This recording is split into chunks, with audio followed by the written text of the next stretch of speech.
ಐಶ್ವರ್ಯ ಮೇಲೆ ಕೈ ಎತ್ತಿದ್ದು ನಿಜವಾಗ್ಲೂ ನನ್ನ ತಪ್ಪೆ.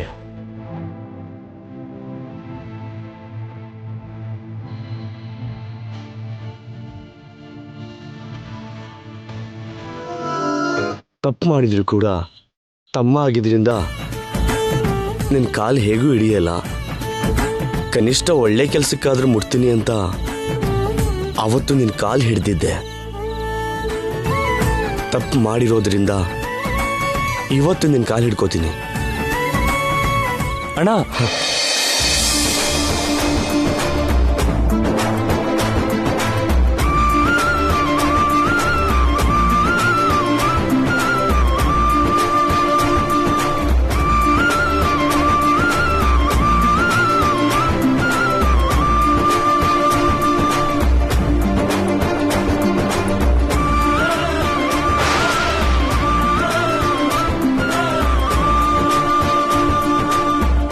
ಅಣ್ಣ ತಮ್ಮ ಇಬ್ರು ಒಂದಾಗಿದ್ದಾರೆ.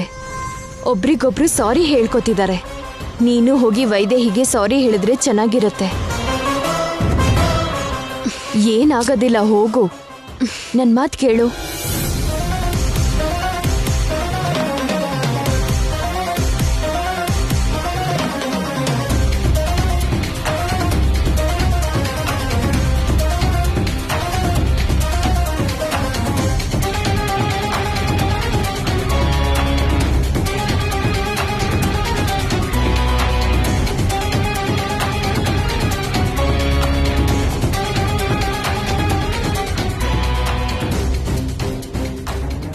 ಸಾರಿ ಅಕ್ಕ.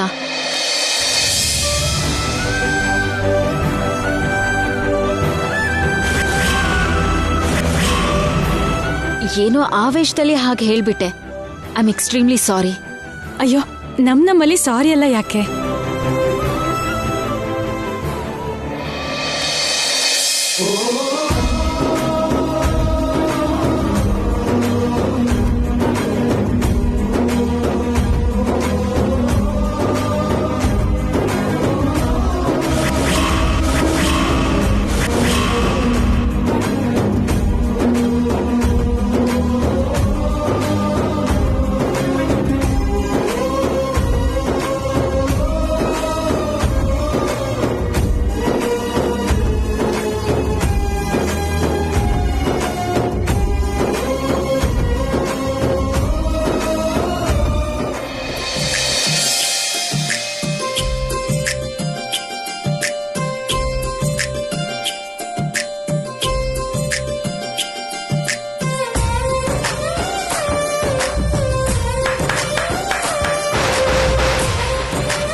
ಸಡಗರ ತುಂಬಿರೋ ಈ ಶುಭ ವೇಳೆಗೆ ದೈವವೇ ಹರಸಲಿ ನಮ್ಮನ್ನ.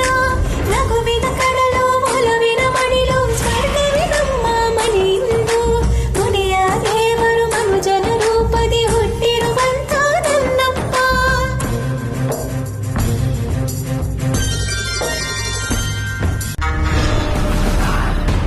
ಹಾಡ್ ಶುರುವಾದಾಗಿಂದ ಶ್ಯಾಮ ಕಾಣಿಸ್ತಿಲ್ವಲ್ಲ, ಎಲ್ಲ ಹೋಗಿದ್ದಾಳಿಯೋಳು?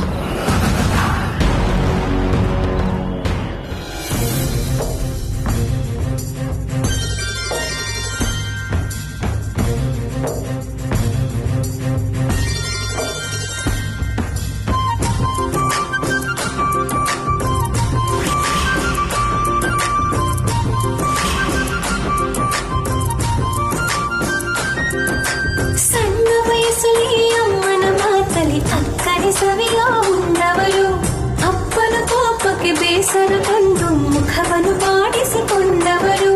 ನಗುವ ಹೂವಿನ ಮಡಿಲಲ್ಲಿ ಹುಟ್ಟಿರುವಂತ ಸೋದರರು, ಕ್ರಮಶಿಕ್ಷಣದ ನೆರಳಲ್ಲಿ ಬೆಳೆದಿರುವಂತ ಶ್ರೇಯತರು. ಒಳ್ಳೆಯ ಹೆಸರು ಗಳಿಸಿರುವ, ಕೀರ್ತಿಯ ಕಲಶವೇ ಆಗಿರುವ ತಂದೆಗೆ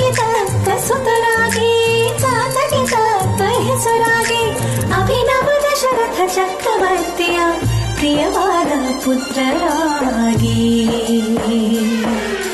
ನಗುವಿನ ಕಡಲು ಒಲವಿನ ಮಡಿಲು ಸ್ವರ್ಗವೇ ನಮ್ಮ ಮನೆಯೆಂದು ನುಡಿಯ ದೇವರು ಮನುಜನ ರೂಪದಿ ಹುಟ್ಟಿರುವಂತ ನನ್ನಪ್ಪ ನಗುವಿನ ಕಡಲು ಒಲವಿನ ಮಡಿಲು ಸ್ವರ್ಗವೇ ನಮ್ಮ ಮನೆಯೆಂದು ನುಡಿಯ ದೇವರು ಮನುಜನ ರೂಪದಿ ಹುಟ್ಟಿರುವಂತ ನನ್ನಪ್ಪ ಪ್ರೀತಿಯ ಮೂರ್ತಿಗೆ ಜೀವನ ಸ್ಫೂರ್ತಿಗೆ ಮುಗಿವೆ ಕೈಯ ಮನಸಾರೆ ಸಡಗರ ತುಂಬಿರೋ ಈ ಶುಭ ವೇಳೆಗೆ ದೈವವೇ ಹರಸಲಿ ನಮ್ಮನ್ನ ನಗುವಿನ ಕಡಲು ಒಲವಿನ ಮಡಿಲು ಸ್ವರ್ಗವೇ ನಮ್ಮ ಮನೆಯೆಂದು ನುಡಿಯ ದೇವರು ಮನುಜನ ರೂಪದಿ ಹುಟ್ಟಿರುವಂತ ನನ್ನಪ್ಪ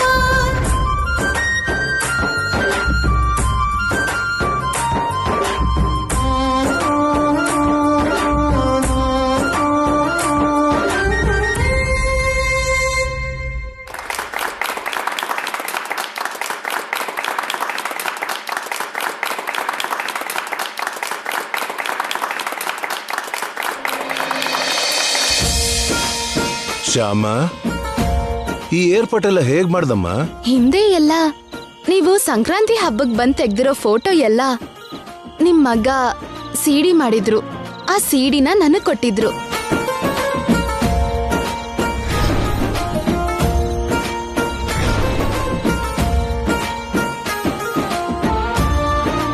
ಅವ್ರ ಫೋನಿಂದ ಕೆಲವು ಚಿಕ್ಕ ವಯಸ್ಸಿನ ಫೋಟೋಗಳೆಲ್ಲ ತಗೊಂಡೆ. ಆ ಫೋಟೋ ಈ ಫೋಟೋ ಸೇರಿಸಿ ಎಡಿಟ್ ಮಾಡಿಸಿ ರೂಪರಾಣಿ ಹತ್ರ ಹಾಡಾಡಿಸ್ದೆ.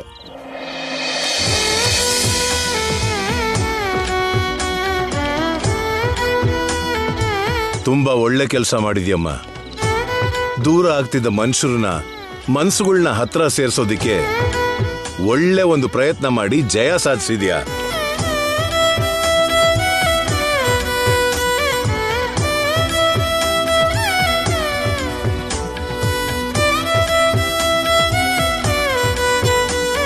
ಹೌದು ಶ್ಯಾಮ, ಕುಟುಂಬದಲ್ಲಿ ಶುರುವಾಗೋ ಜಗಳನ ಶುರುವಾದಾಗ್ಲೇ ಸರಿ ಮಾಡಿ ವರ್ಮಾ ಅವ್ರ ಕುಟುಂಬನ ಮತ್ತೆ ಒಂದ್ ಮಾಡಿದೀಯಾ.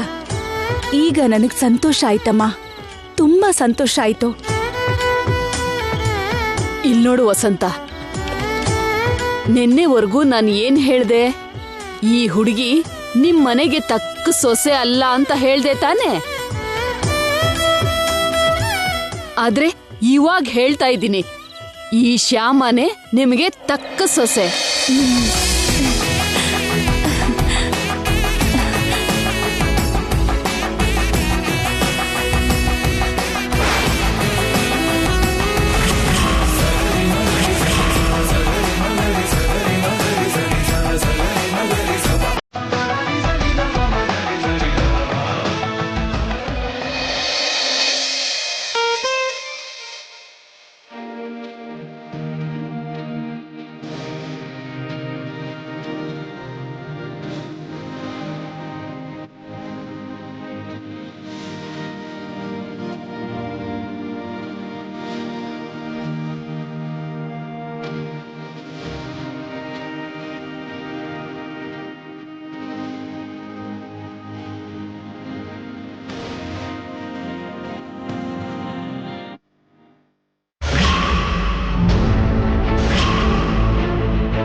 ನನ್ನ ಕ್ಷಮಿಸ್ಬಿಡಿ ಮಾವ.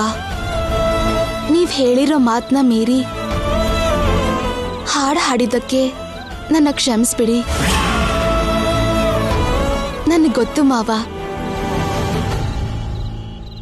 ನೀವ್ ನನ್ನ ಕ್ಷಮಿಸಲ್ಲ. ನಾನ್ ತಪ್ಪು ಮಾಡಿದ್ದೀನಿ ಅಂತ ಗೊತ್ತಿದ್ರು ನನ್ನ ಕ್ಷಮಿಸ್ತಾನೆ ಬಂದ್ರಿ. ನಿಮ್ಮನ್ನ ನಿಮ್ ಮಾತನ್ನ ಲೆಕ್ಕಕ್ಕಿಡ್ದೆ ಹಾಡ್ ಹಾಡಿ ಇನ್ನೊಂದ್ ದೊಡ್ಡ ತಪ್ಪು ಮಾಡ್ಬಿಟ್ಟೆ. ಆದ್ರೆ ಅನಿವಾರ್ಯ ಪರಿಸ್ಥಿತಿಗೆ ಹೀಗ್ ತಪ್ಪು ಮಾಡ್ಬೇಕಾಗ್ ಬಂತು ಮಾವ. ಕ್ಷಮಿಸ್ಬಿಡಿ.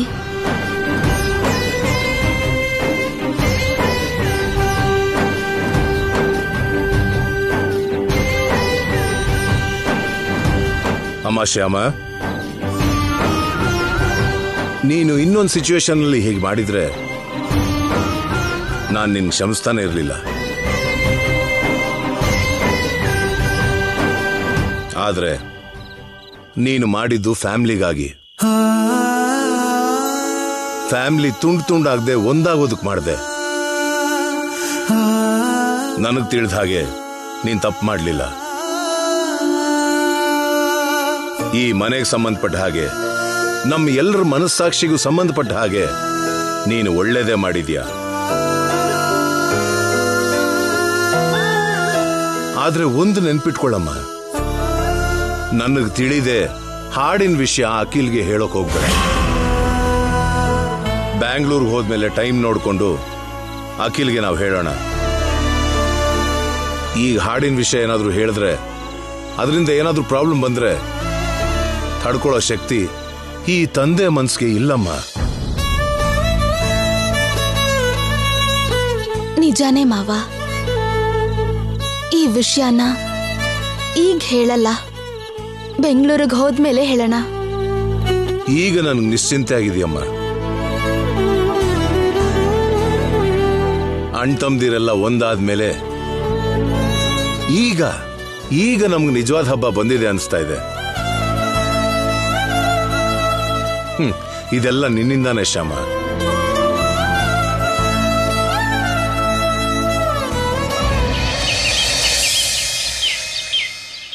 ಅಪ್ಪ, ಎಲ್ಲ ಚೆನ್ನಾಗೇ ಆಯ್ತು.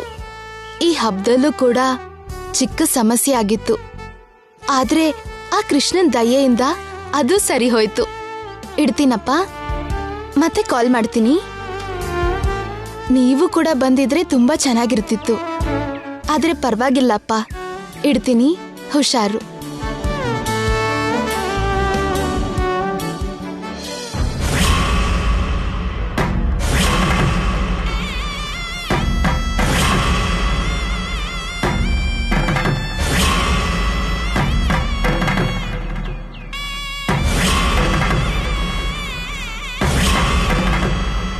ಏನಂದ್ರೆ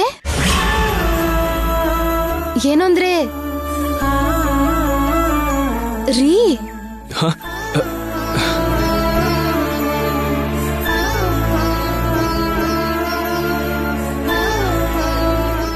ಏನ್ ಹಾಗ್ ನೋಡ್ತಿದ್ರಿ? ಏನಾಯ್ತು? ಏನೂ ಆಗಿಲ್ಲ. ನೀನೇನಾದ್ರೂ ಈ ಮನೆಗೆ ಸೊಸೆಯಾಗಿ ಬರ್ದೇ ಇದ್ದಿದ್ರೆ ಏನೇನೋ ಆಗೋಗ್ತಿತ್ತು. ನಾವು ಮತ್ತೆ ಜೊತೆಗಿರೋದು ಈ ಜನ್ಮದಲ್ಲಾಗಲ್ಲ. ಎಷ್ಟೋ ಅನರ್ಥ ಆಗ್ತಿತ್ತು. ಈ ಕುಟುಂಬ ಛಿದ್ರವಾಗ್ತಿತ್ತು.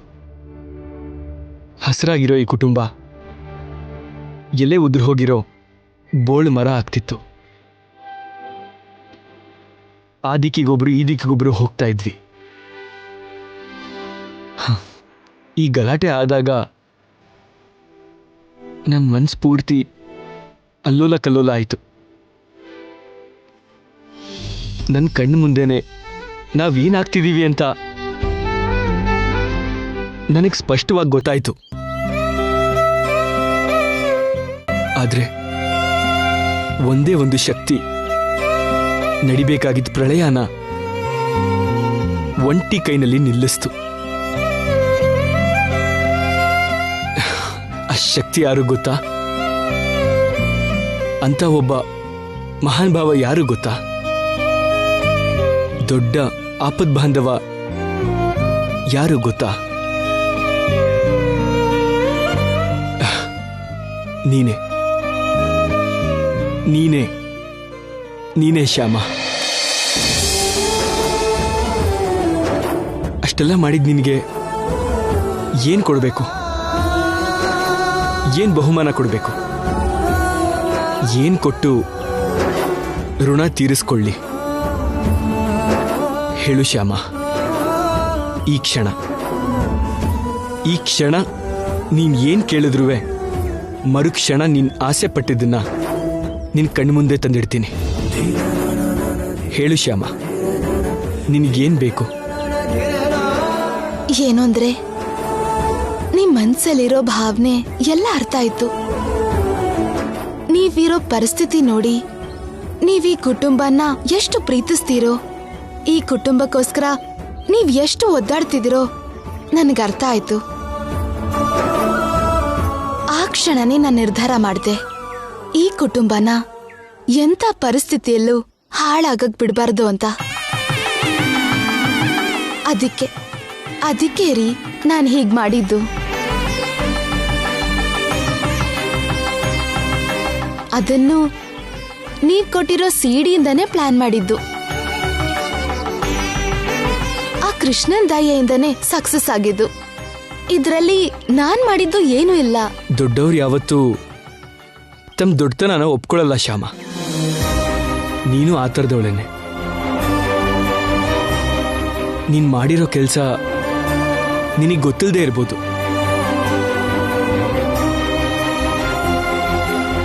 ಆದ್ರೆ ನೀನ್ ಮಾಡಿರೋ ಕೆಲಸ ನಮ್ಮ ಫ್ಯಾಮಿಲಿನ ಬೀದಿ ಪಾಲಾಗ್ದಂಗೆ ಕಾಪಾಡಿದೆ. ಅದಕ್ಕೆ ಶ್ಯಾಮ, ಈ ಸಮಯದಲ್ಲಿ ನಾನ್ ನಿನಗೊಂದು ಬಹುಮಾನ ಕೊಡ್ಲೇಬೇಕು. ರೀ ಅಂದ್ರೆ ನನ್ನ ನೀವು ಬೇರೆಯವಳ ಹಾಗೆ ನೋಡ್ತಿದ್ದೀರಾ? ಅದೇನ್ ಶ್ಯಾಮ, ಇದೇನು ಈ ತರ ಮಾತಾಡ್ತಿದ್ಯಾ? ಇನ್ನೇನ್ ಹೇಳಿ, ನಾನು ಈ ಮನೆ ಸೊಸೆ. ಮಗ ಆಗಿ ಈ ಫ್ಯಾಮಿಲಿ ಮೇಲೆ ನಿಮ್ಗೆಷ್ಟು ಕರ್ತವ್ಯ ಇದೆಯೋ, ಸೊಸೆ ಆಗಿ ನನಗೂ ಕೂಡ ಅಷ್ಟೇ ಕರ್ತವ್ಯ ಇದೆ. ಆ ಕರ್ತವ್ಯನ್ನೇ ನಾನ್ ನಿರ್ವಹಿಸಿದ್ದು ಅಷ್ಟೇ. Okay, I agree with you. ಆದ್ರೆ ನಾನು ನಿನಗೊಂದು ಗಿಫ್ಟ್ ಕೊಡ್ಲೇಬೇಕು, ಕೊಡ್ತೀನಿ ಅಷ್ಟೇ. ಬೇಡ ರೀ, ನನ್ಗೆ ಯಾವ ಗಿಫ್ಟು ಬೇಡ. ಕೊಟ್ಟು ನನ್ನ ಕಡಿಮೆ ಮಾಡಬೇಡಿ. ನಾನು ಕೊಡೋ ಗಿಫ್ಟ್ ಏನೋ ಗೊತ್ತಾದ್ರೆ ನೀನ್ ಹೀಗೆ ಖಂಡಿತ ಮಾತಾಡಲ್ಲ. ಅಯ್ಯೋ, ನನ್ಗೇನು ಬೇಡ.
ಇವಾಗ ನಾನು ನಿನ್ ಗಂಡನಾಗಿ ಒಂದು ಗಿಫ್ಟ್ ಕೊಡಬೇಕು ಅಂದ್ಕೊಳ್ಳಿ.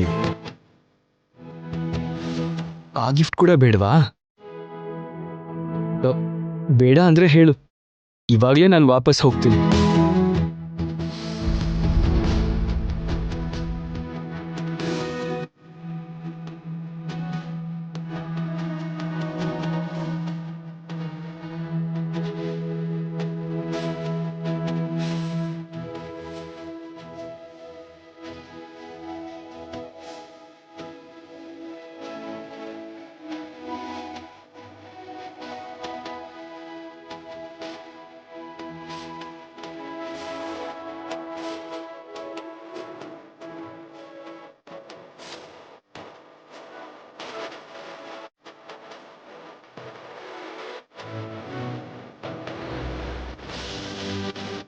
ಸರಿ ಸರಿ, ಕೋಪ ಮಾಡ್ಕೋಬೇಡಿ. ಕೋಪದಲ್ಲಿ ಚೆನ್ನಾಗಿ ಕಾಣಿಸ್ತೀರಾ. ಕೋಪ ಮಾಡ್ಕೊಳ್ದೇ ಇದ್ರೆ ಇನ್ನೂ ಚೆನ್ನಾಗಿ ಕಾಣಿಸ್ತೀರಾ. ಹೇಳಿ, ಏನಾ ಗಿಫ್ಟು? ಕಣ್ಣು ಮುಚ್ಕೋ. ಯಾಕೆ? ಹೇಳಿದ್ದನ್ನ ಕೇಳು. ಜಗವೇ